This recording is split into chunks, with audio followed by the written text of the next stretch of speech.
Bible నుండి ఒక చిన్న వాక్య భాగాన్ని చదువుకొని కొన్ని మాటలు ధ్యానం చేసుకుందాం. లూకాసు వార్త 17వ అధ్యాయం 29వ వచనం నుండి 33వ వచనం వరకు చదువుకుందాం. లోతు దినములలో జరిగినట్లు జరుగును.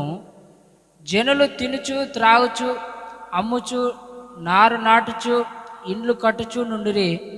అయితే లోతు సొదొమ విడిచిపోయిన దినమున ఆకాశం నుండి అగ్నిగంధకములు కురిసి వారినందరినీ నాశనం చేసెను. ఆ ప్రకారమే మనుష్య కుమారుడు ప్రత్యక్షమగు దినము జరుగును. ఆ దినమున మిద్దె మీద ఉండువాడు ఇంట ఉండు తన సామాగ్రిని పోవుటకు దిగకూడదు. అలాగే పొలంలో ఉండువాడు తిరిగి రాకూడదు. లోతు భార్యని జ్ఞాపకం చేసుకొనుడి. తన ప్రాణమును రక్షించుకొనగోరువాడు దానిని పోగొట్టుకొనును, దానిని పోగొట్టుకున్నవాడు దానిని సజీవంగా కాపాడుకొనును. అందరం తలలో వచ్చినట్లయితే చిన్న మాట ప్రార్థన చేసుకున్నాం. సర్వాధికారి అయిన మా ప్రియ పరలోకపు తండ్రి, ఈ రాత్రి ప్రభువా ఈ గ్రామ ప్రజలని నువ్వు దర్శించి నీ వాక్యము చేత వారి వెలుగులోనికి నడిపించమని కోరుచున్నాను. ప్రతి వ్యక్తి హృదయాన్ని సిద్ధపరచండి, పరిశుద్ధాత్మ యొక్క కార్యమును జరిగించండి. ఈ కూడికలు వ్యర్థమైపోకూడదు నాయన. నీ పరిశుద్ధాత్మ కార్యము ఈ గ్రామం ముందు జరగాలని ఆశిస్తున్నాను. నీ వాక్యంలో జీవం ఉంది, నీ వాక్యంలో శక్తి ఉంది. మా బ్రతుకులను మార్చగలుగుతుంది, మా లోపములను సరిదిద్దగలుగుతుంది. నీ వాక్యంలో జ్ఞానం ఉంది ప్రభువా. ఈ మాటలు వింటున్న ప్రతి వ్యక్తి హృదయాన్ని మీరు దర్శించి ఈ రాత్రి అద్భుతమైన మేలును ప్రతి కుటుంబానికి దయచేయమని, నీ దాసుని బలముగా అభిషేకించి నీ మహిమ కొరకు వాడుకోమని యేసు పరిశుద్ధ నామములో ప్రార్థిస్తున్నాను తండ్రి, ఆమేన్. దేవునికి మహిమ కలుగును గాక. యేసు ప్రభు 2000 సంవత్సరాల క్రితము భూమి మీదకి మానవుడిగా వచ్చి 33.5 సంవత్సరాలు ఈ లోకంలో ఆయన సంచరించి క్రూరమైన శిలువ మరణాన్ని పొంది 3వ రోజున తిరిగి లేచి 40 దినములు మనుషులకు అగ్గుపడుచు ఆయన సజీవుడిగా రుజువుపరుచుకొని ఆరోహణమైపోయి పరలోక రాజ్యానికి వెళ్ళిపోయాడు. ఆయన వెళ్ళక మునుపు ఆయన శిష్యులకు చెప్పిన ఒక అద్భుతమైన మాట, నేను వెళ్తున్నాను, మరలా వస్తాను.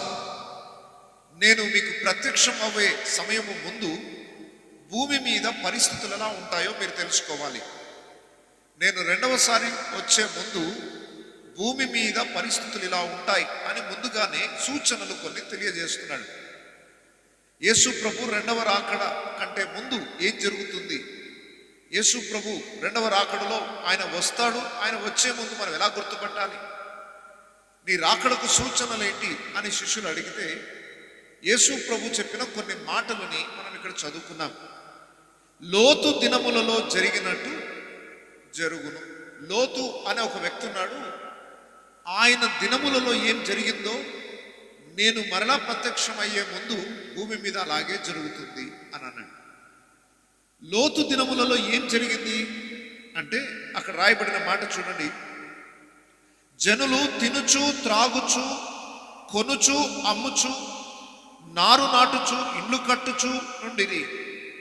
అయితే లోతు సొదొమ విడిచిపోయిన దినమున ఆకాశము నుండి అగ్ని గంధకములు కురిసి వారిని అందరినీ నాశనము చేశాను.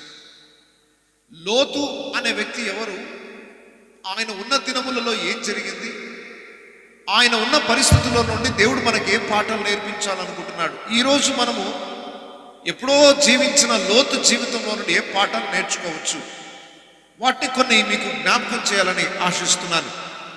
ఇంతకు లోతు అనే వ్యక్తి ఎవరు అంటే బైబిల్లో ఒక గొప్ప భక్తుడుగా పిలువబడిన వ్యక్తి అబ్రహాము. భయంకరమైన దేవుని ఎరగని జనాంగము మధ్యలో అబ్రహాం ఉండగా దేవుడు అబ్రహాము అనే వ్యక్తిని దర్శించి నీ స్వజనులను నీ స్వదేశమును నీ గ్రామమును నువ్వు విడిచిపెట్టి బయటికి రా, నేను నీకు ఒక గొప్ప స్వాస్థ్యాన్ని ఇస్తాను అని దేవుడు పిలిచిన వెంటనే దేవుని మాటకు విధేయత చూపించి తానున్న పరిస్థితులన్నిటినీ విడిచిపెట్టి బయటికి వచ్చిన వ్యక్తి అబ్రహాము. అబ్రహాము వాళ్ళ అన్న కొడుకే లోతు. దేవుడు అబ్రహాముని బయటికి రమ్మని పిలవగానే అబ్రహాముతో పాటు తన బంధువు అయిన లోతు కూడా ఆయన కలిగిన యావత్తును వెంటబెట్టుకొని అబ్రహాముతో పాటు నువ్వు ఎక్కడికి వెళ్తే నేను కూడా అక్కడికే వస్తానన్నాడు. బాగా గమనించండి, దేవుడు అబ్రహామునకు తోడై ఉన్నాడని లోతు గుర్తించాడు. దేవుడు అబ్రహాముని బయటికి రమ్మని పిలిచాడు, నేను నిన్ను ఆశీర్వదిస్తానన్నాడు. ఆ వార్త విన్నాడు లోతు. అబ్రహాము గారితో నేను ఎక్కడికి వెళ్తే నేను కూడా దీవించబడతాను అనే నమ్మకము లోతుకున్నది.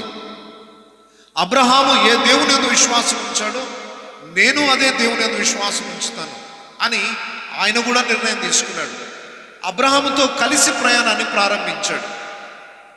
కొన్ని సంవత్సరాల వరకు ప్రయాణం బాగానే సాగింది. కొన్ని దినముల తరువాత అబ్రహాము దగ్గరున్న గొర్రెల కాపురులకును లోతు దగ్గరున్న గొర్రెల కాపురులకును ఒక చిన్న వివాదం వచ్చింది. వారి మందలకు స్థలం చాలట్లేదు, ఒకే చోట 2 మందలు నడిపించడం గొర్రెల కాపురులకు ఇబ్బంది అయింది. ఆ గొడవ వస్తుంటే అబ్రహాం పిలిచి లోతును అన్నాడు, అయ్యా మన ఇద్దరం ఒక చోట ఉండి ఈ మందల కాపురులకు గొడవ పెట్టినట్టు అవుతుంది. అలా చేయకుండా ఈ ముందు కనబడుతున్న స్థలంలో ఏదైనా ఒక మంచి స్థలాన్ని నువ్వు ఎన్నుకో. నువ్వు కుడి తట్టు వెళ్తే నేను ఎడమ తట్టు వెళ్తాను, నువ్వు ఏ డైరెక్షన్లో వెళ్తే నేను దానికి వ్యతిరేకమైన దిక్కులో నేను వెళ్తాను. మన బంధువులం కనుక మనం కొట్లాడుకోవద్దు, మనం సమాధానంగానే మనము వేరైపోదాం అన్నప్పుడు లోతు కళ్ళు తెరిచి చూచి దూరములో ఒక పట్టణం కనబడిందట. అది చూపునకు చాలా అభివృద్ధి పొందిన పట్టణం లాగా, ఒక మంచి గార్డెన్ లాగా, తోటలాగా ఆ పట్టణం కనబడింది. సొదొమ గొమొర అనే పట్టణాలు లోతు చూసుకున్నాడు. ఆహా, ఈ పట్టణాలు అయితే బాగుంటాయి, నేను అక్కడికి వెళ్తే చాలా హ్యాపీగా బ్రతకొచ్చు, అక్కడికి వెళ్తే చాలా పట్టణం లాగుంది, సిటీ లాగుంది, అన్ని డెవలప్ అయిపోయి ఉంటాయి, ఏ కొదువు ఉండదు, ఆ స్థలం అయితే నాకు కావాలి అని కోరుకున్నాడు. అబ్రహాము లోతుగా బాధ్యత అప్పగించాడు, నీకు ఏది ఇష్టమో వెళ్ళు అని అన్నప్పుడు లోతు తన కుటుంబాన్ని, తన కలిగిన యావత్తును తీసుకొని సొదొమ గొమొర అనే పట్టణంలో నివాసం చేస్తున్నాడు. లోతు ఒకవైపు వెళ్తే అబ్రహాం మరొక వైపు వెళ్ళిపోయాడు. దయచేసి గమనించండి, ఇంత గొప్ప విశ్వాస వీరుడు అని ఎంచబడుతున్న అబ్రహాముతో లోతుకి సహవాసం ఏమైపోయింది? అక్కడ మెల్లగా దారి తొలగిపోవడం ప్రారంభమైంది. బాగా గమనించండి, కథంతా చెప్పిన తర్వాత దాని నుండి మనం నేర్చుకోవాల్సిన పాఠాన్ని మీకు తెలియజేస్తాను. దేవుని భక్తుడిగా ఎంచబడిన అబ్రహాము నడిచిన అడుగుజాడల్లో కొంత దూరము లోతు నడిచాడు. ఆ తరువాత అబ్రహాము నుండి కొంచెం వేరైపోయి లోతు ఒక మంచి స్థలాన్ని ఏర్పరచుకున్నాడు. ఆయన దృష్టికి అది మంచి స్థలం, ఎందుకంటే చుట్టూ ఉన్న పల్లెటూళ్ళన్నిటికన్నా బాగా అభివృద్ధి పొందిన పట్టణంగా సొదొమ గొమొర ఆ రోజుల్లో ఉండేది. ఆ పట్టణంలోకి ఉన్న ప్రత్యేకత ఏంటంటే ప్రజలకు దేవుని భయం ఏమాత్రము లేదు. దేవుణ్ణి గురించి పట్టించుకోరు, దేవునితో మాకు అవసరం లేదు అంటారు. ఎందుకు? ఏది కావాలంటే అది కొనుక్కునే అవకాశం ఉంది, అన్ని సుఖవంతమైన జీవితాలు వారికి ఉన్నాయి, బాగా డబ్బు ఉంది, కోరుకున్నదల్లా దొరుకుతుంది, ఎవరికి ఇష్టం వచ్చినట్టుగా విచ్చలవిడి జీవితం సొదొమ గొమొర పట్టణాలలో ప్రజలు జీవిస్తూ ఉండేవారు. దయచేసి గమనించండి, ఏ గ్రామమైనా ఏ దేశమైనా దేవుని భయం లేకుండా ఉంటే వారు చేయని పొరపాటు అంటూ ఉండదు. ఈరోజు కాస్తో కూస్తో సమాజంలో మంచి అనేది ఏదైనా ఉంది అని అంటే దేవుని యొక్క భయాన్ని బట్టే మనిషి తప్పు చేయకుండా ఆగుతున్నాడు. అబ్బో దేవుడు చూస్తున్నాడు, దేవుడు నేను చేసే ప్రతి పనికి లెక్క కడతాడు, నేను దేవుని దగ్గర లెక్క అప్పగించాల్సి ఉంటుంది, మనుషులు చూడకపోయినా దేవుడు చూస్తున్నాడు. ఆ భయమే మనుషులను కొంతవరకు తప్పు చేయకుండా కాపాడగలుగుతుంది. నేను అన్యాయం చేస్తే దేవుడు నాకు లెక్క కడతాడు, దాని తగిన శిక్ష వేస్తాడు, అమ్మో దేవునికి విరుద్ధమైన తప్పు చేయకూడదు అన్న భయమే మనుషులను కొంతవరకు కాపాడుతూ వస్తుంది. ఈ సొదొమ గొమొర అనే పట్టణపు ప్రజలు ఏమాత్రము దేవుని భయం ఎరిగిన వారు కారు. బాగా గుర్తుపెట్టుకోండి, ఎప్పుడైతే సుఖ సౌఖ్యాలు అధికమవుతాయో, ధనము సమృద్ధి కోరుకున్నదల్లా దొరుకుతుందో మానవుడు దేవుణ్ణి మర్చిపోతాడు. అందుకొరకే అప్పుడప్పుడు మన జీవితాల్లో కష్టాలు ఉండడం కూడా మంచిదే అంటారు. ఏమంటారు? కాస్తో కూస్తో ఏదైనా ఇబ్బంది లేకపోతే మనం ఇక్కడికి ఎందుకు వచ్చి కూర్చుంటాం? అన్నీ బాగుంటే దేవుడు ఎందుకు ఇక మనకు? ఖచ్చితంగా దేవుడు మన జీవితంలో కొన్ని శ్రమలు, కొన్ని ఇబ్బందులు, కొన్ని అవసరతలు అనుమతిని ఇవ్వడం మంచిదే. తద్వారా మనం దేవుని యొద్దకు రాగలుగుతాం. ఈ సొదొమ గొమొర ప్రజలు రోజు తినుచు త్రాగుచు సుఖించుచు ఇక వారి జీవితం అంతా లోక సంబంధంగా ఆనందించడమే. ఇక్కడ వ్రాయబడిన మాట చూడండి, లోతు దినములలో జరిగినట్టు జరుగును. ఈ చివరి రోజుల్లో దయచేసి గమనించండి, ఈ భూమి యొక్క చరిత్ర అంతరించిపోబోతుంది. ఎవరు నమ్మినా నమ్మకపోయినా ప్రతి వస్తువు దానికి ఒక పాడైపోయే డేట్ ఒకటి ఉంటుంది, ఎక్స్పైరీ డేట్ ఉంటుంది ఒకటి. మీరు ఈ బాటిల్ కొన్నారనుకోండి, దీని మీద ఎప్పుడు తయారు చేశాడో డేట్ రాస్తాడు, ఇది ఎప్పటిలోపు పాడైపోతుంది, ఇంతలోపే వాడాలి దీన్ని అని దాని మీద ఎక్స్పైరీ డేట్ ఒకటి వేస్తాడు. మనం ఆహార వస్తువులు కానీ ఏ వస్తువు కొన్నా దానికి ఒక ఎక్స్పైరీ డేట్ ఉంటుంది. బాగా గుర్తుపెట్టుకోండి, ఈ భూమికి కూడా ఎక్స్పైరీ డేటు ఉంది. మీరు ఎన్ని కోట్లన్నా సంపాదించండి, మీరు ఈ భూమి మీద ఎంత మంచి మహలన కట్టుకోండి, ఒకరోజు ఈ భూమి ఆకాశం ఏమైపోబోతున్నాయి, గతించిపోబోతున్నాయి. వాటిని దేవుడు పూర్తిగా తొలగించబోతున్నాడు. అయితే దానికంటే ముందు పరిస్థితులు ఎలా ఉంటాయి? భూమి అంతరించిపోయే సమయానికి ముందు ప్రజల యొక్క నడవడి మారిపోతుందట. ప్రజల యొక్క అభిప్రాయాలు మారిపోతాయి. ప్రజలకు దేవుని అంటే భయం ఉండదు, దేవుని గురించి ఆలోచించే తీరిక ఉండదు. దేవుని గురించి ఎవరైనా చెప్తున్నా మనిషి దాన్ని హేళన చేస్తాడట. ఈరోజు సమాజంలో అదే చూస్తున్నాం మనం. ఒకప్పుడు దేవుడు అంటే ఏ మతమైనా ఏ వ్యక్తి అయినా కొంచెమైనా గౌరవాన్ని కనుపరిచేవాళ్ళు. మీరు ఈ రోజుల్లో గమనిస్తున్నట్లయితే దేవుని గురించి చాలా చులకనగా చేసి మాట్లాడే తరంలో ఈరోజు మనం ఉన్నాం.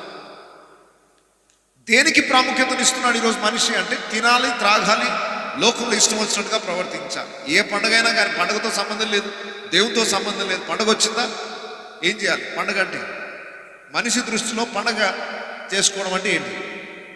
తినడం త్రాగడం మించి ఇంకేం లేదు. పండుగ అంటే అదేనా? ఈ పండుగ ఎందుకు చేస్తున్నావు? ఈ పండుగ యొక్క ఉద్దేశం ఏంటి? దేవుడు ఎందుకు ఈ పండుగ చేసుకోవడానికి ఒక అవకాశాన్ని ఇచ్చాడు? దాని గురించి ఎవరు ఆలోచించారు. అది ఏ మతమైనా ఏ కులమైనా దేవుని గురించి పట్టించుకోవట్లేదు. లోకంలో దేవుని భయం ఎప్పుడైతే లేదో మనిషి తాను చేయని పొరపాటు అంటూ ఉండదు, విచ్చలవిడిమైన జీవితాన్ని జీవిస్తూ ఉంటాడు. తనకి ఏది చేయాలనిపిస్తే అది చేసుకుంటూ వెళ్ళిపోతాడు. లోతు దినములలో అలాగే జరుగుతుంది సమాజం.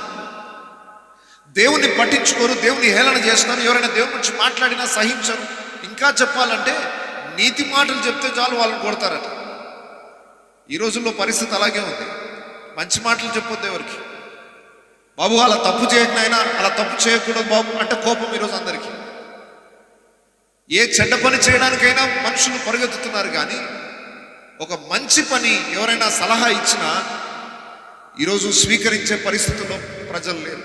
ఒకప్పుడు ఊర్లో పెద్దలు పిలిచి పిల్లల్ని ఎవరైనా పిలిచి అయ్యి బాబు అలా చేద్దానా అని అంటే ఓకే నాయన అని మాట విని వెళ్ళేవాళ్ళు. ఈరోజు అన్ని చూడండి పిల్లలు.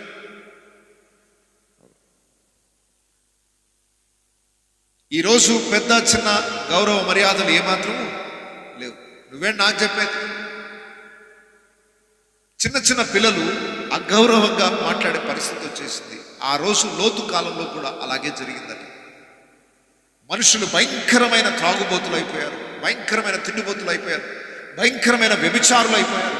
ఎంత అసహ్యమైన స్థితికి దిగజారిపోయారంటే ఇక ఇక బ్రతకడమే ఒక మంచి మనిషి బ్రతుకు అనేది కానే కాదు అన్నట్టుగా బ్రతికేశారు. అలాంటి ప్రజల మధ్యలో ఎవరున్నారు ఇప్పుడు?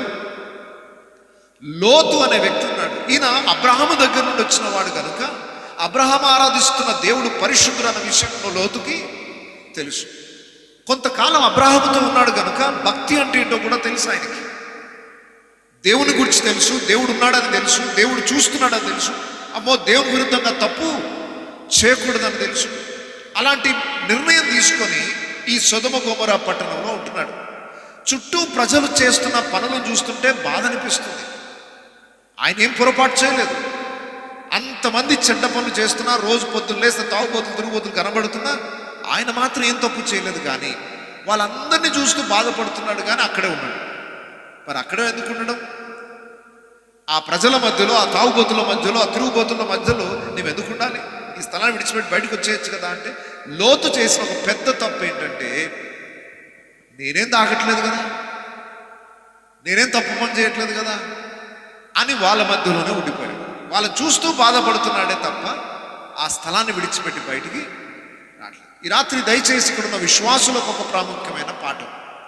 మనము దేవుని ప్రజలతో కొంతకాలం గడపడానికి దేవుడు అవకాశాన్ని ఇచ్చాడు. దేవుడు ఎవరో తెలుసుకున్నాం. మనం ఆరాధిస్తున్న దేవుడు పరిశుద్ధుడు. ఆయన పాపాన్ని ఏమాత్రము సహించడు. ఆయన నీతిమంతుడు కనుక తన బిడ్డలు నీతిగా జీవించాలని కోరుకునే దేవుడు ఆయన. ఈ విషయాలన్నీ మనం తెలుసుకున్న తరువాత కూడా చాలాసార్లు మనం చేస్తున్న పొరపాటు, లోతు చేస్తున్న పొరపాటే చేస్తాం. ఏంటంటే, నేను అదే ప్రజల మధ్యలోనే వారితో కలిసి జీవించడానికి ఇష్టపడతాను. దయచేసి శ్రద్ధగా వినండి. మనము తాగుబోతులము మధ్యలో కూర్చుంటే ఆటోమేటిక్గా ఏమైపోతుంది మన బ్రతుకు? నిజంగా త్రాగుడు అంటే ఇష్టం లేనివాడు తాగుబోతుల మధ్య కూర్చుంటాడా? కూర్చోలేడు. ఆ వాసనే పడదు సార్ నాకు అంటాడు.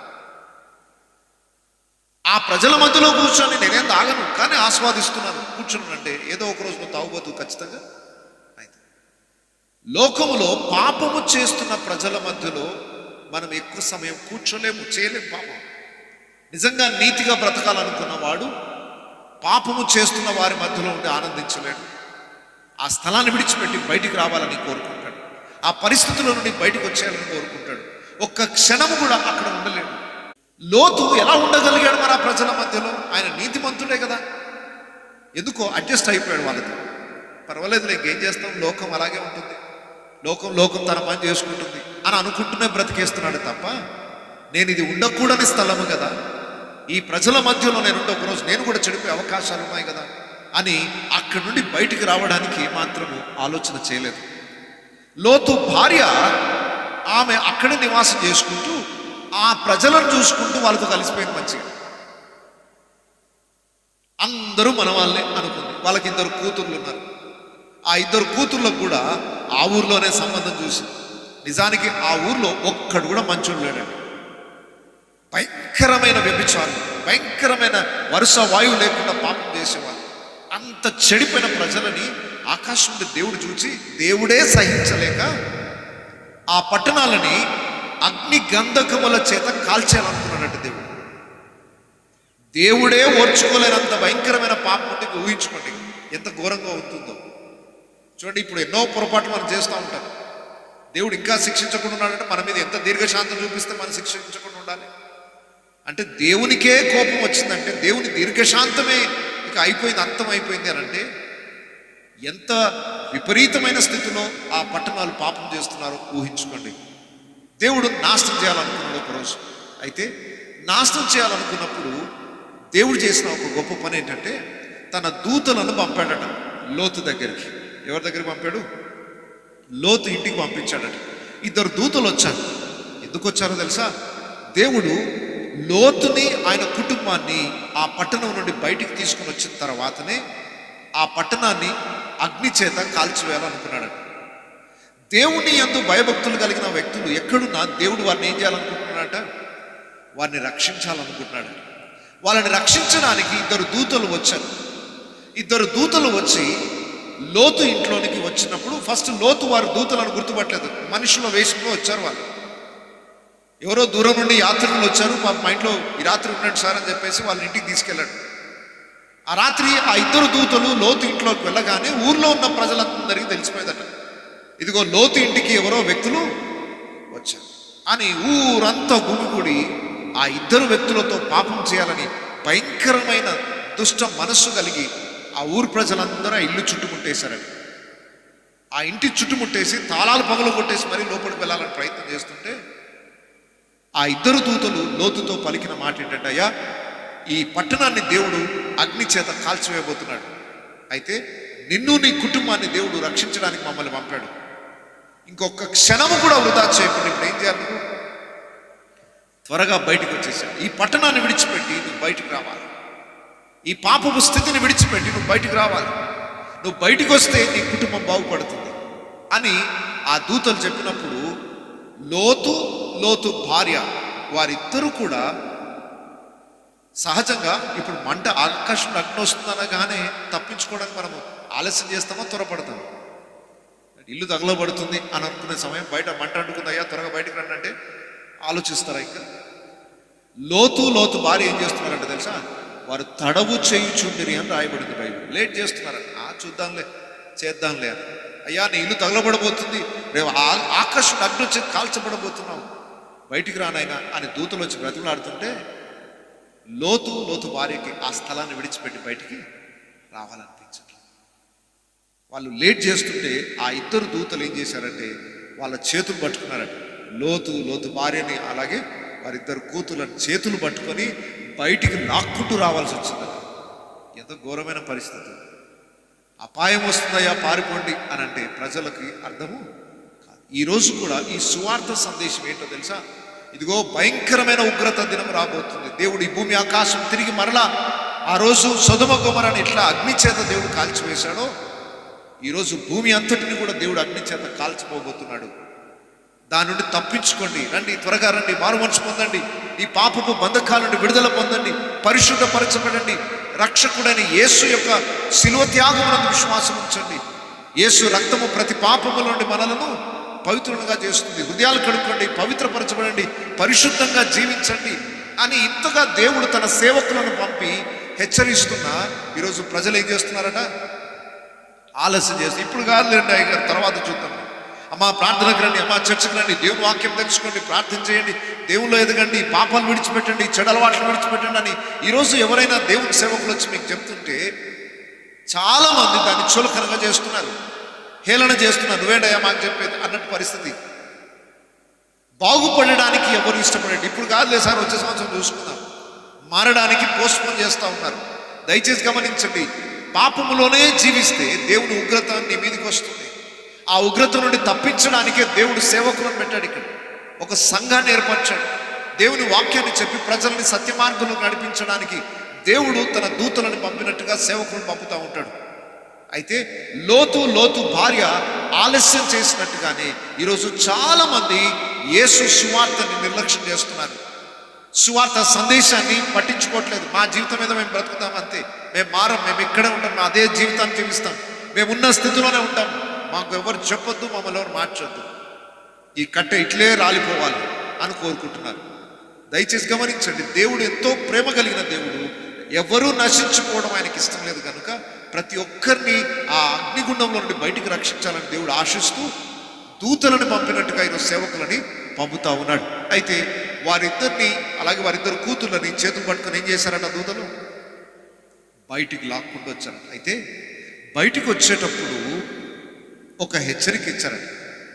అయ్యా మీరు బయటికి వస్తున్నారు కదా, మరలా వెనకకు మాత్రం చూడొద్దు,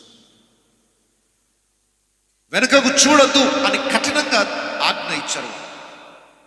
కొంత దూరం వరకు పారిపోయి వచ్చారు, బయటి వరకు వచ్చారు, ఆ పట్టణం నుండి బయటకు వచ్చేసారు, ఆల్మోస్ట్ ఇక తప్పించుకున్నట్టే. వెంటనే వారు వెళ్తూ ఉండగానే అర్థమైపోయింది, వెనక ఆకాశంలో అగ్ని వచ్చేసి ఆ పట్టణాల మీద పడుతూనే ఉంది. లోతు భార్య ఎందుకో ఆమె మనసు అంతా ఎక్కడుంది? ఊరి బయటకు వచ్చేసారు కానీ మనసు మాత్రం ఎక్కడుంది? కొంతమంది చర్చకు వస్తారు కానీ మనసు ఎక్కడ ఉంటుంది? మన లోకంలోనే ఉంటుంది. యేసు ప్రభువుని నమ్ముకుంటారు, దేవుని వాక్యం దగ్గరకు వస్తారు, ఇంకా మనసు అంతా ఎక్కడ ఉంటుంది? ఇంకా లోకంలోనే ఉంటుంది. చర్చకు వచ్చినంత మాత్రాన హృదయం మారినట్టు కాదండి. చాలా మంది వారి తలంపులు, వాళ్ళ హృదయాలు లోకంలోనే పెట్టేసి వస్తున్నారు. ఈ ప్రార్థన గుడిగా కూర్చున్నంత మాత్రాన నువ్వు బాగుపడ్డట్టు కాదు. చర్చకు వస్తున్నంత మాత్రాన, బైబిల్ పట్టుకున్నంత మాత్రాన నువ్వు పరిశుద్ధం అయిపోలేదు.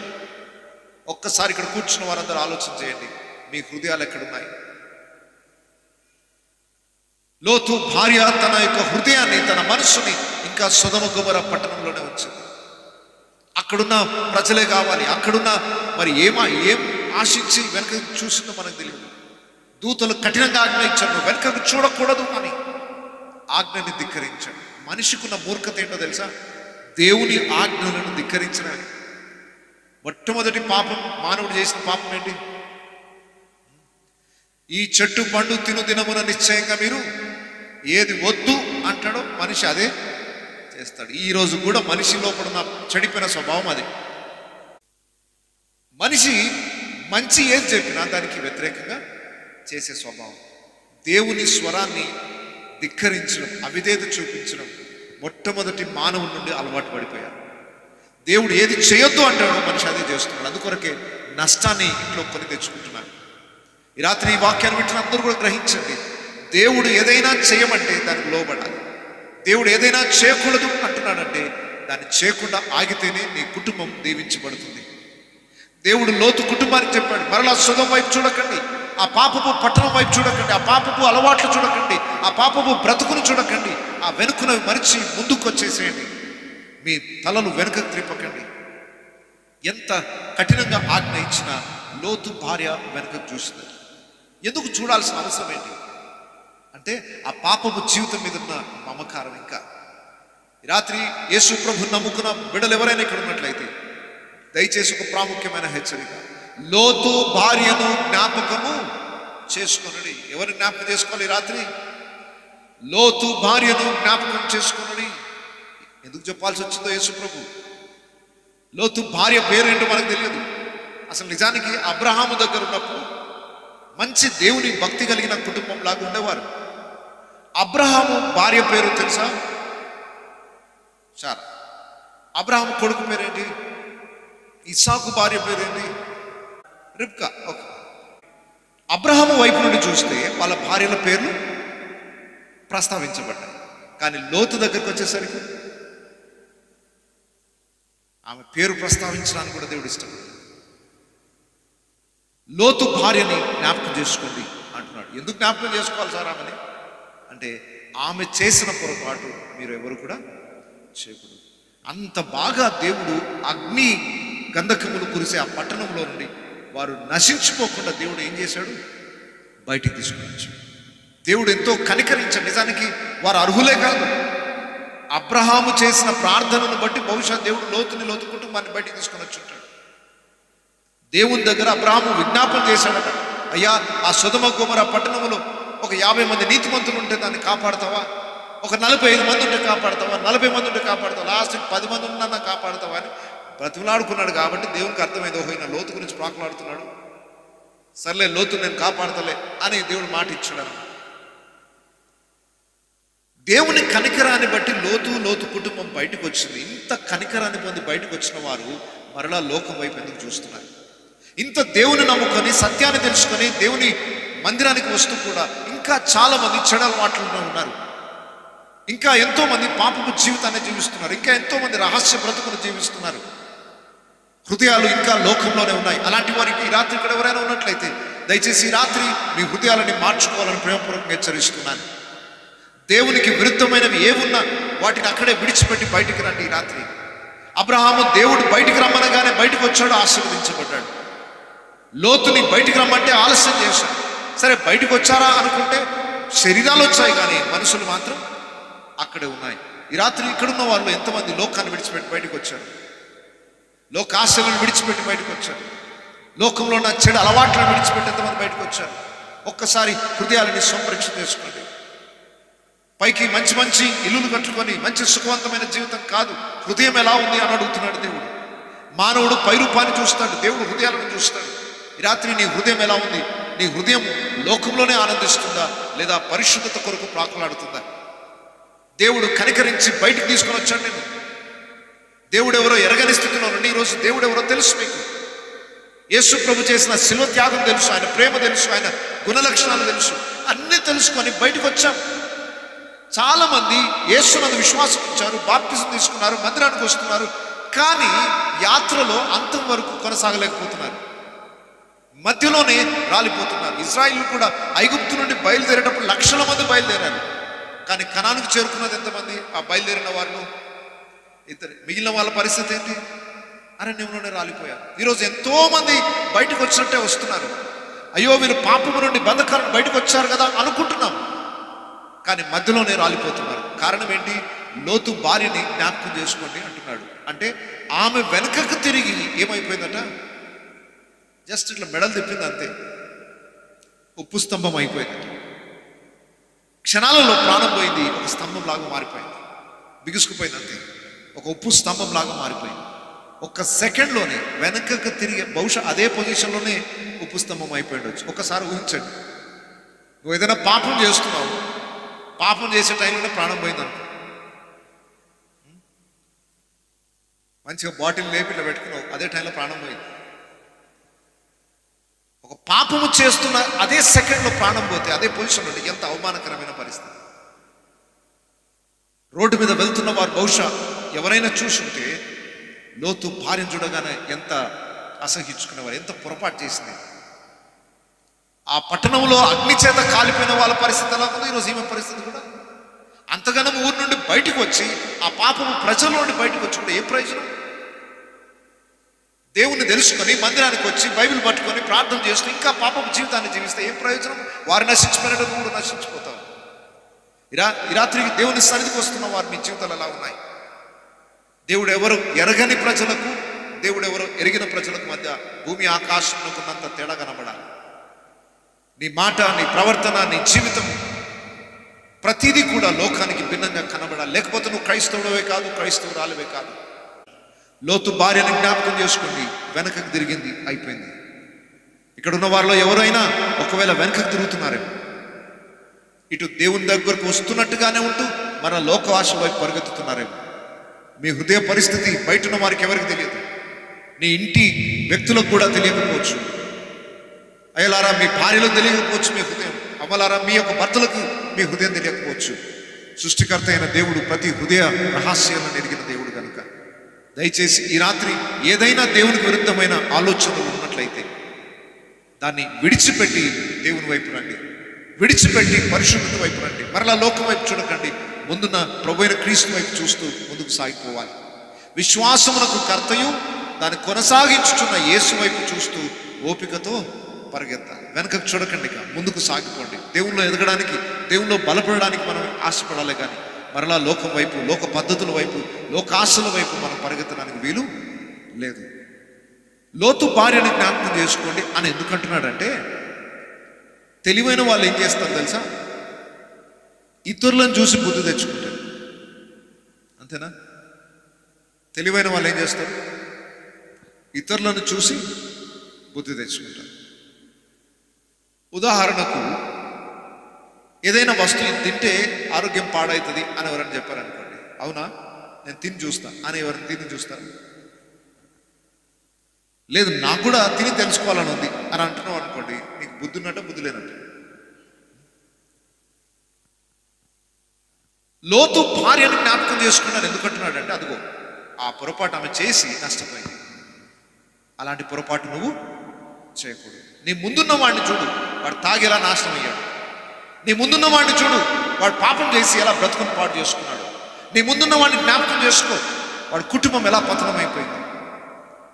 వాళ్ళని చూడు, జ్ఞాపకం చేసుకో, వాళ్ళ పరిస్థితి ఏంటి. ఈరోజు దేవుడు మన కళ్ళ ముందు ఎంతో మందిని అలాంటి వ్యక్తులు చూపించాడు, చూడలేదా? అమ్మ లోతు భార్యని ఈరోజు మనం ఎవరు చూడకపోవచ్చు, కానీ ఈరోజు నీ కళ్ళ ముందు ఎంతో మందిని దేవుడు లోతు భార్య స్థానంలో చూపిస్తున్నాడు. ఎదుగో వారు వెనకకు తిరిగి ఎలా అయిపోయారు చూడు, వారు దేవుని విడిచిపెట్టి వారి కుటుంబం పరిస్థితి చూడు, వారు పాపాన్ని వైపు ఆకర్షింపబడి వారి జీవితం ఎలా అయిపోయిందో చూడు. ఎంతమందిని కళ్ళ ముందు దేవుడు చూపిస్తుంటాడు. అయినా మనిషి అదే మార్గంలో వెళ్ళడానికి ఇష్టపడతాడు. నేను ఒకసారి రోడ్డు మీద వెళ్తా ఉంటే రోడ్డు పక్కన పెద్ద ఒక బురద కుండ. ఆ బురద కుండలో ఒక ఆయన పడిపోయి ఫుల్గా బొర్లుతా ఉన్నాడు. అక్కడ ఇంట్లో పడక మీద పడుకున్నాడు బురదలో. ఎవరు పడుకుంటారు అట్లా? బాగా తెలుసు. ఆయన చూడగానే చాలా బాధ అనిపించింది. అరే ఎక్కడ పడుకున్నాడో కూడా తెలియట్లేదు, వీడికి అంత సొయ్యి లేకుండా పడుకున్నాడు. మంచి బట్టలు వేసుకొని ఆ బురద అయిపోయినాయి బట్టలన్నీ. ఇంట్లో మంచిగా ఫ్యాన్ కింద పడుకున్నాడు బురదలు మంచిగా. ఏమవుతుందో తెలియని పరిస్థితి. రోడ్డు మీద అందరు చూసుకుంటూ వెళ్తా ఉన్నారు. ఎంత అవమానకరమైన పరిస్థితి అని ఇట్లా ఆలోచిస్తాను ఉన్నాను. ఒకడు పక్క నుండి చూసుకుంటూ వెళ్తున్నాడు. ఆయన కూడా అలాగే చూస్తున్నాడు. ఆయన మరి ఎట్లా అయిపోయింది వీడి జీవితం. చూసుకుంటూ పక్కనే వైన్ షాప్ కింద బురదలో పడి బొల్లుతున్న ఒక వ్యక్తిని చూసుకుంటూ ఈయన ఎక్కడికి వెళ్తున్నాడు. నాకు ఈయన కంటే ఎక్కువ విచిత్రం ఈయనది అనిపించింది. ఈ బురదలో పడి బొల్లడానికి కారణం ఏంది? నేను తాగుతున్న నా పరిస్థితి కూడా ఇప్పుడు ఏమవుతుంది? ఆ జ్ఞానం ఉండాలి కదా. వాడు చూసుకుంటూనే వెళ్తున్నాడు, కానీ నా బతుకు కూడా ఇలా రోడ్డు పాలవుతుంది, నా బతుకు కూడా అవమాన పాలవుతుంది, నా ఆరోగ్యాన్ని పాటు చేసుకుంటాను, నా కుటుంబాన్ని పాటు చేసుకుంటాను, నా కష్టార్జితం వృధా చేసుకుంటాను. ఆ కొద్దిపాటి అవగాహన ఈరోజు మనిషికి ఉండట్లేదు. మనిషి జ్ఞానం లేని స్థితిగతిగా జారిపోయాడు. మన ముందున్న దేవుడు ఎంతోమంది చూపిస్తున్నాడండి. వాళ్ళని చూసి బుద్ధి తెచ్చుకోండి. వాళ్ళు ఎలా నష్టపోయారో చూడండి. అలాంటి పొరపాట్లు మీరు చేయకండి అని దేవుడు మన ముందు చాలా మందిని ఉదాహరణలుగా పెడుతున్నాడు. మన కళ్ళ ముందు ఎంతోమంది నష్టపోతున్నారు. వాళ్ళని చూసుకుంటూ కూడా మనం జ్ఞానం తెచ్చుకోకుండా ఉంటున్నాం. ఈ రాత్రి దయచేసి లోతు భార్యని జ్ఞాపకం చేసుకోండి. ఆమె చేసిన ఒక పొరపాటు ఏంటంటే, ఇంత గొప్ప రక్షణను ఆమె కోల్పోయింది. పట్టణము ఆకాశంలో అగ్ని గంధకాలు వచ్చి కాల్చేస్తుంటే దేవుడు కృప చూపించి బయటికి తీసుకొని వచ్చాడు కదా. ఎంత కృతజ్ఞత కలిగి ఉండాలి. దేవుడు నా ఎడల ఎంత గొప్ప ప్రేమ చూపించాడు. ఆ నాశనం నుండి దేవుడు నన్ను తప్పించాడు. ఇక నేను దేవుని మాటకు అవిధేయత చూపించను అనే నిర్ణయం తీసుకోవాలి కదా. అలాంటి ఏం తీసుకోలేదు. మరలా ఎంత రక్షించినా దేవుని వైపు చూడకుండా లోకం వైపే చూసింది. అలా లోకం వైపు చూసి అలాగే ఉండిపోవాల్సి వచ్చింది. ముందున్న భవిష్యత్తు అంతా కోల్పోయే పరిస్థితి వచ్చింది.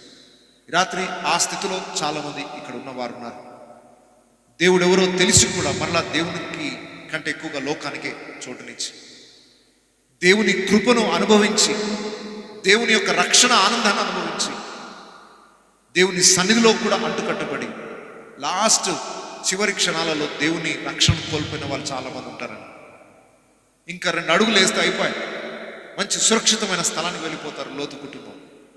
చాలామంది పరలోకం దగ్గర వరకు వస్తారు, అక్కడ రక్షణ కోల్పోతారు. దేవుడు ఎవరు అంతా బాగా తెలుసు, చాలా కాలం బాగానే ఉంటారు, ఏమవుతుందో తెలియదు. ఉన్నట్టుండి మరణానికంటే ముందు భక్తిని వదిలేస్తారు.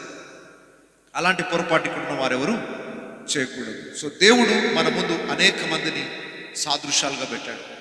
చూడండి, ఒకరు పట్టుకోగానే కరెంట్ షాక్ కొట్టిందని తెలియగానే మనం ఆ వైర్ పట్టుకుంటాం. మళ్ళీ అరే అక్కడికి వెళ్తే షాక్ కొడుతుంది, అది పట్టుకుంటే షాక్ కొడుతుందని తెలిసినప్పుడు మన కళ్ళ ముందు ఒకటి నష్టపోయాడు.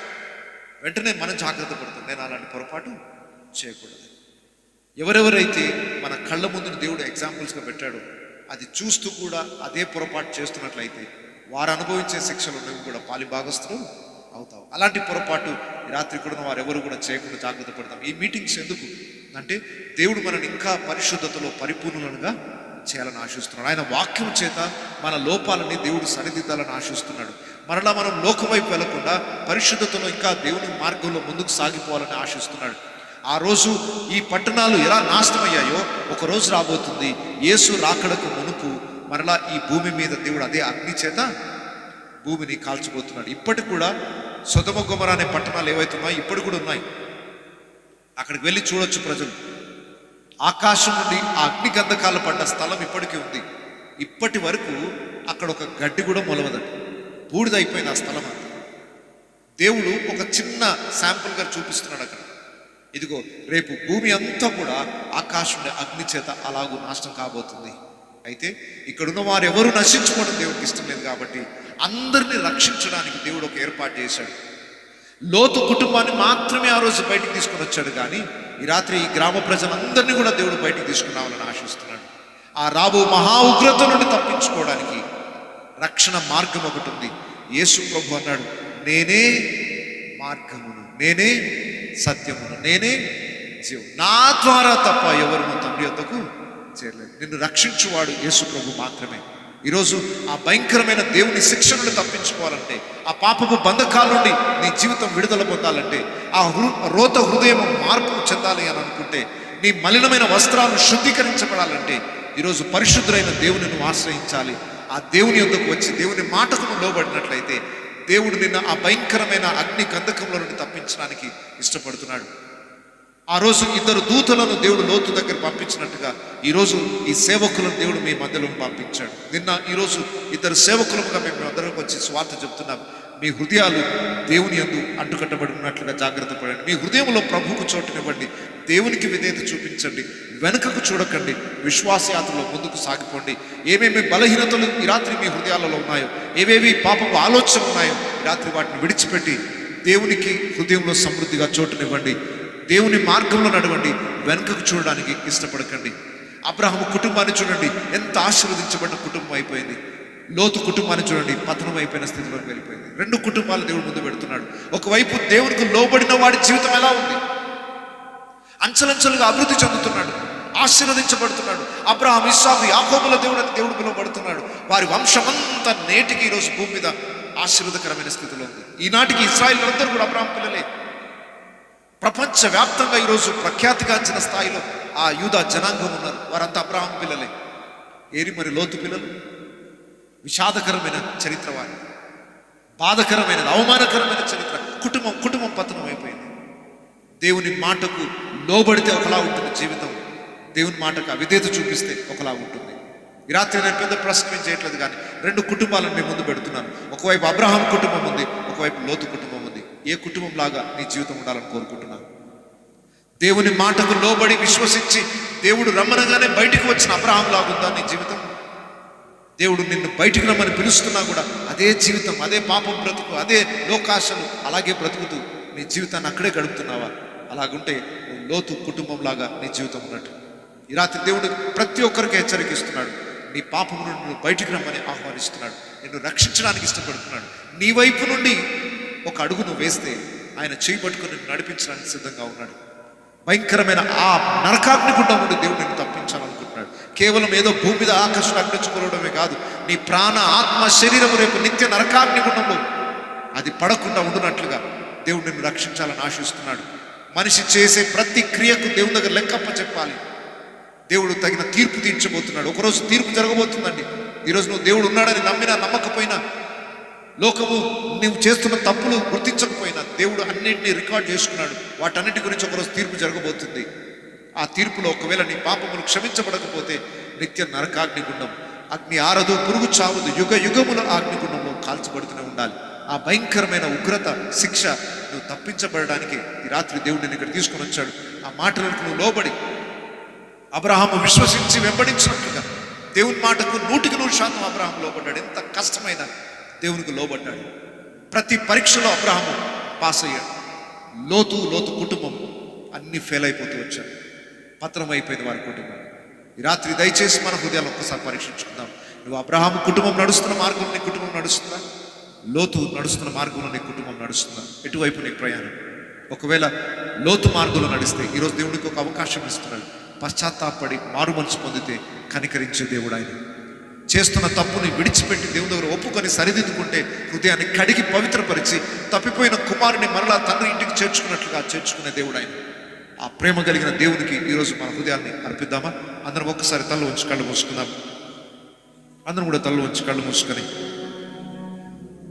ఒకసారి మన హృదయాలని పరీక్షించుకుందాం. నీ హృదయం అబ్రహాము నడిచిన మార్గంలో నడుస్తుందా?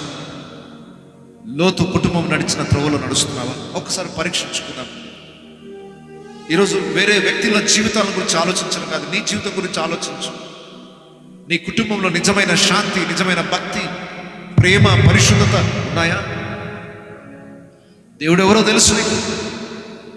ఈ భయంకరమైన పాడు లోకములో మనం జీవిస్తున్నప్పుడు దేవుడు కొన్ని విడిచిపెట్టి బయటికి రమ్మని మనకు పిలుస్తూ ఉండగా ఆ స్వరాన్ని లెక్క చేయకుండా కొన్నిసార్లు ఆ పాపపు వాతావరణంలోనే నీ జీవితాన్ని నడుపుకుంటున్నావేమో. ఆ పాపపు వాతావరణంలోనే ఆనందిస్తూ బ్రతికేస్తున్నావేమో. దేవుని శిక్ష నీ మీదకి రాకమునిపై, నీ కుటుంబం పతనం కాకమునిపై ఈరోజు దేవుని స్వరాన్ని విని ఆ పాపం నుండి బయటికి రమ్మని ఆయన ఆహ్వానిస్తున్నాడు. చూడండి, దేవుడు ప్రేమ కలిగిన దేవుడు కనుక, నువ్వు నశించుకోవడం ఆయనకి ఇష్టం లేదు కనుకని ఈ రాత్రి నీకు హెచ్చరికనిస్తున్నాడు దేవుడు. ఆ రోజు లోతుని బయటికి రమ్మని పిలిచినట్టుగా నేను కూడా బయటికి రమ్మని పిలుస్తున్నాను. తడువు చేయకండి. ఈరోజు ఎవరెవరు హృదయాలైతే దేవుని దూరంగా ఉన్నాయో, దేవుని మందిరానికి కూడా రాకుండా ఆగిపోయిన వాళ్ళు ఉన్నారు. ప్రార్థన చేయకుండా, బైబిల్ చదవకుండా, దేవుని గురించి పట్టించుకోకుండా, అయ్యా ఈ వార్త వింటున్నావు ఎవరైనా కానివ్వండి, ఏ మతస్థుడైనా, ఏ కులస్థుడైనా, దేవుడు ఎవరో పట్టించుకునే స్థితిలో నీవు ఉన్నట్లయితే నువ్వు భయంకరమైన దుస్థితిలో ఉన్నావు. ఆనాడు సొదొమ గొమొర్రా పట్టణాల స్థితిలో ఎవరైనా ఉన్నారేమో. దేవుని భయం లేకుండా విచ్చలవిడి జీవితాన్ని ఎవరైనా జీవిస్తున్నారేమో. ఈరోజు దేవుడు అవకాశాన్ని ఇచ్చినప్పుడు బ్రతుకును మార్చుకోండి. దేవుని యొద్దకు రండి. ఉన్న పాటున మీ జీవితాన్ని దేవునికి అర్పించండి. అయ్యా నా జీవితం ఇది, నా బ్రతుకిది, నన్ను బాగు చేయనైనా అని ఎవరైతే దేవుని అడుగుతారో వారిని కడిగి పవిత్రపరిచి నూతన సృష్టిగా మార్చగలిగిన దేవుడు యేసు ప్రభు. ఆయన బ్రతుకులను మార్చే దేవుడు, ఆయన కొత్త జీవితాన్ని ఇచ్చే దేవుడు. ఈరోజు తప్పిపోయిన కుమారులాగా తండ్రి యొద్దకు వచ్చి, అయ్యా నా దోషములను క్షమించిన ఆయన, నా బ్రతుకును మార్చు, నా కొత్త జీవితాన్ని ఇవ్వనైనా. నేను ఎన్నోసార్లు వెనకకు చూశాను తండ్రి, నా చేయి పట్టుకుని నన్ను ముందుకు నడిపించయ్యా అని హృదయంలో ఒక చిన్న ప్రార్థన చేస్తావా? దేవా నా బ్రతుకును మార్చు, నా హృదయాన్ని పవిత్రపరచు, నీ మార్గంలో నన్ను నడిపించయ్యా. నీ ఉగ్రతకు నేను గురి కాకూడదు. నా కుటుంబం ఆశీర్వదించబడాలి, నా బిడ్డలు ఆశీర్వదించబడాలి, నా కుటుంబము భక్తిలో పెరగాలి. ఈ లోకం నడుచున్న మార్గంలో నేను నడవకూడదయ్యా. దేవుని భయం లేని ఈ తరములోనైనా నా కుటుంబము పతనం కాకూడదు. నీ మార్గంలో నడిపించయ్యా. నీ వాక్కుకు లోబడడం నేర్పించయ్యా. విధేయత నేర్పించుతాయినా నీ దేవుని దగ్గర నోరు తెరిచి అడుగుదామా? ఎవరు మౌనం కూడా దేవునితో వచ్చిన ప్రార్థన చేయండి. దేవా, నా స్థితి ఇది నాయన. ఎన్నో మార్లు నేను నుండి తొలగిపోయాను, నీ త్రోవల నుండి తొలగిపోతున్నాను అయ్యా. ఇంకా నా ఎడల కృప చూపించావు. ఈరోజు మరలా నా బ్రతుకును మార్చుకునే ఒక అవకాశాన్ని ఇచ్చావు. నీకు వందనాలంటూ కొద్ది సమయం హృదయపూర్వకంగా దేవునికి మహిమ చెల్లిస్తూ, దేవుని కృపను బట్టి, దేవుని జ్ఞానం, దేవుని యొక్క సహాయాన్ని బట్టి, దేవుని యొక్క హెచ్చరికను బట్టి దేవుని గణపరుస్తూ మన హృదయాలని దేవునికి అర్పిద్దాం.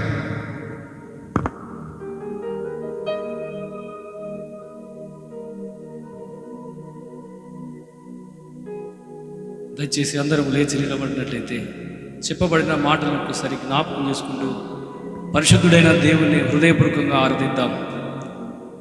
అవును, నిజమే, లోతు దేవునికి దూరంగా జీవించాడు. అబ్రహామును విడిచి మెల్లమెల్లగా దూరంగా ఉంటూ దేవుని యొక్క పరిశుద్ధమైన సన్నిధిలో నుంచి ఆయన బయటికి వెళ్ళాడు.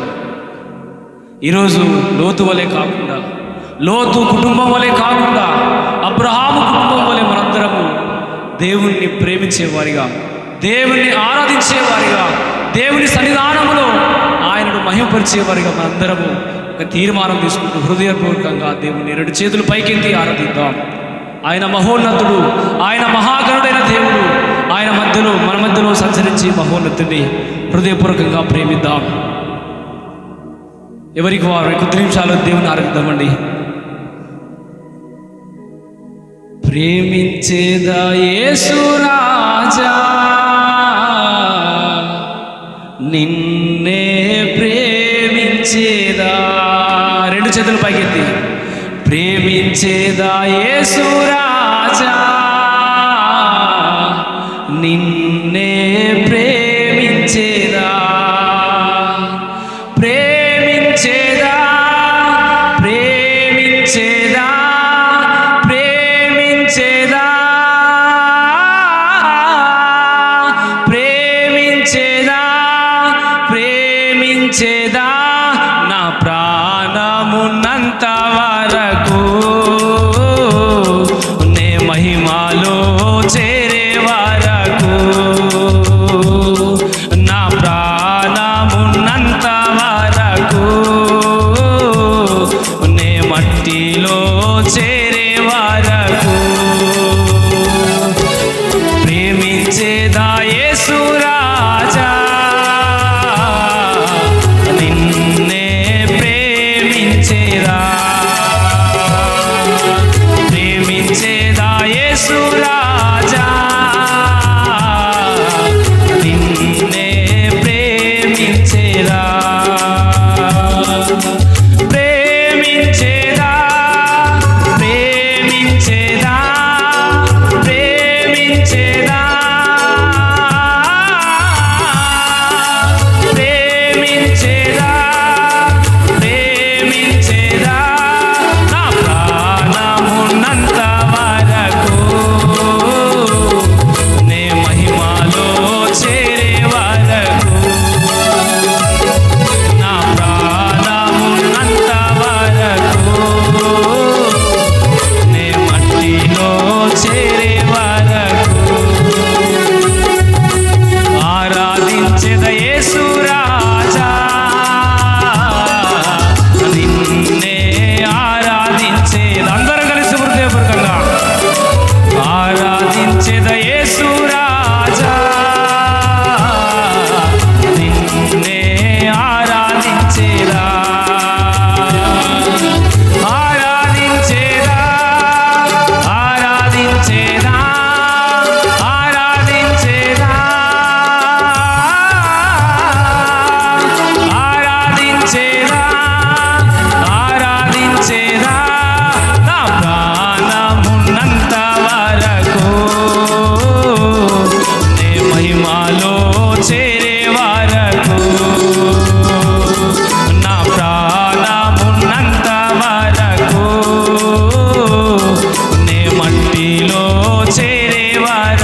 చేరే వరకు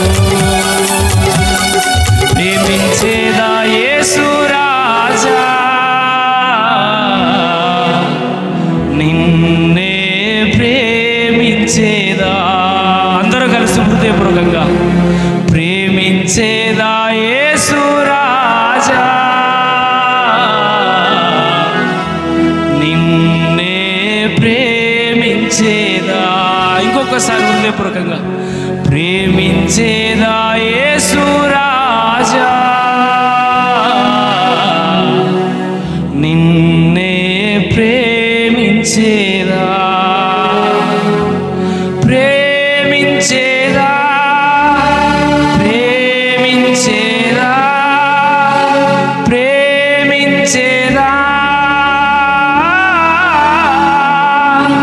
ప్రేమించేదా ప్రేమించేదా నా ప్రాణమున్నంత వరకు నీ మహిమలో చేరే వరకు నా ప్రాణమున్నంత వరకు నీ మట్టిలో చేరే వరకు. ఇంకొకసారి దేవునిలో నా ప్రాణమున్నంత వరకు నీ మహిమలో చేరే వరకు నా ప్రాణమున్నంత వరకు నీ మట్టిలో చేరే వరకు ప్రేమించేదా యేసు రాజా నిన్నే ప్రేమించేదా. ప్రేమించేదా యేసు రాజా నిన్నే ప్రేమించేదా. ఆరాధించేదా యేసు రాజా నిన్నే ఆరాధించేదా. ఆరాధించేదా యేసు రాజా నిన్నే ఆరాధించేదా. అవును దేవా, అయ్యా మా ప్రాణమున్నంత వరకు తండ్రి, అయ్యా మేము మట్టిలో కలిసేంత వరకు ప్రభువా, అబ్రహాము ప్రభువా నిన్ను వెంబడించినట్టు తండ్రి, అబ్రహాము ప్రభువా చివరి వరకు ఏ విధంగానైతే ప్రభువా విశ్వాస యాత్రకు సాగాడు నాయన, అయా నీ సన్నిధానములో గొప్పగా నిన్ను ఆరాధించాడు నాయన. అబ్రహాము లాంటి విశ్వాసం మాకు దయచేయండి అయ్యా. ఎన్ని శ్రమలు వచ్చినా, ఎన్ని ఇరుకులు వచ్చినా, ఎంతమంది అవమానించినా నాయన, నీ సన్నిధానాన్ని విడిచి తిరగకుండా నాయన, నీ సన్నిధానములో నివసించే గొప్ప భాగ్యాన్ని మాకు దయచేయండి అయ్యా. అయా నీ దాసులతో మాట్లాడవయ్యా, అయా 2 కుటుంబాల గురించి మాతో మాట్లాడి ఉన్నావు నాయన. అబ్రహాము గురించి మాట్లాడవయ్యా, అయా లోతు గురించి మాట్లాడవయ్యా, అయా తేటగా నీ యొక్క పరిశుద్ధమైన వాక్యము చేత మమ్మల్ని కదిలించినందుకే నీకు స్తోత్రాలు నాయన. అయా ఈరోజు లోతు వలె కాకుండా ప్రభువా, అబ్రహాము వలె ప్రభువా మేము జీవించుటకు ప్రభువా నీ కృప, నీ దయారసము మా యెడల అందరికీ మీరు అనుగ్రహించాలని కోరుకుంటున్నాను నాయన. ఇప్పటి వరకు ప్రభువా నీ సన్నిధికి చేరి నీ పరిశుద్ధ నామాన్ని స్తుతించడానికి, ఆరాధించడానికి మీరిచ్చిన ఈ గొప్ప అవకాశం కొరకు స్తోత్రములు తెలియజేసుకోవచ్చు. ఈ కొద్ది స్తుతి ఆరాధన నజరేయుడైన యేసుక్రీస్తు పరిశుద్ధ నామమును సమర్పిస్తున్నాము తండ్రి, ఆమేన్. దయచేసి చెప్పబడిన వాక్య భాగం నిమిత్తం మన మధ్యలో ఉన్న పాస్టర్ రాజేష్ గారు ప్రార్థించవలసిందిగా కోరుచున్నాం. పరిశుద్ధుడైన సర్వాధికారి నీ ఘనమైన నామానికి వందనాలు ప్రభా. అయ్యే రోజునైనా మళ్ళా మమ్మల్ని ప్రేమించి మేము ఇంకా మా పాపంలో ఉండి నశించిపోక మునిపే వాటిలో నుండి మేము బయటకు వచ్చి మా జీవితాలను సరిదిద్దుకోవటానికి నువ్వు మాకు అనుగ్రహించిన మరొక అవకాశాన్ని బట్టి నీకు వందనాలు ప్రభా. అయ్యా అవిధేయత లోకంలో ఉన్న వారి యొద్దనే ఉన్నది అని అనుకుంటూ మేము భ్రమపడుతూ ఉన్నాం, కానీ అదే అవిధేయత నిన్ను వెంబడిస్తున్నటువంటి మాలో కూడా ఉన్నదనే విషయాన్ని మేము గ్రహించలేకపోతూ ఉన్నాం నాయన. అయ్యా మేము కూడా ఇక కాలు జారుటకు కొద్ది స్థితిలోనే ఉన్నాం. మాలో కూడా అపవిత్రత ఉంది నాయన, అవిధేయత ఉంది ప్రభా. మేము కూడా త్రొట్టిల్లిపోయిన స్థితిలోనే ఉన్నాం. మా పాపములో ఉండగానే మేము మరణించక మునుపు ఈరోజు నీ వాక్యము ద్వారా మాకు హెచ్చరికను కలుగు చేసి మమ్మల్ని సరిదిద్దడానికి నువ్వు చూపిస్తూ నీ ప్రేమను బట్టి నీకు వందనాలు. నిజంగానేనైనా మేము పరిశుద్ధతలో పరిపూర్ణులం అవ్వాలనేటువంటి నీ ఆశ మా జీవితాల్లో నెరవేర్చబడినట్లుగా విన్న ఈ మాటలు మా జీవితాల్లో ఫలింపచేయండి అయా. పిలవగానే నీ మాటకు లోబడిన అబ్రహాము వల్లే మేము ఉండాలి, కానీ నీ పిలుపును నిర్లక్ష్యం చేసిన లోతు కుటుంబం వల్లే మేము నష్టపోయే స్థితిలో ఉండకూడదు నాయన. ఎందుకంటే ప్రభా, మరణమునకు మాకు ఒక్క అడుగు దూరం మాత్రమే ఉంది నాయన. అపాయము పొంచి ఉన్నది నాయన. అపవాది మమ్మల్ని మృంగివేయడానికి కాచుకొని ఉన్నాడు నాయన. ఇప్పటికైనా మేము మేల్కొనకపోతే, ఇప్పటికైనా వాక్యము బట్టి మా జీవితాల్ని మార్చుకోకపోతే, మాలో పశ్చాత్తాపము మారు మనస్సు కలగకపోతే నీవిచ్చిన అవకాశాలను మేము దుర్వినియోగం చేసుకున్న వారం అవుతాం అయ్యా. నీ రాజ్యంలో నీ ఎదుట మేము శిక్షార్హులముగా ఎంచబడతాం. అట్టి పరిస్థితి మాలో రావద్దు నాయనా.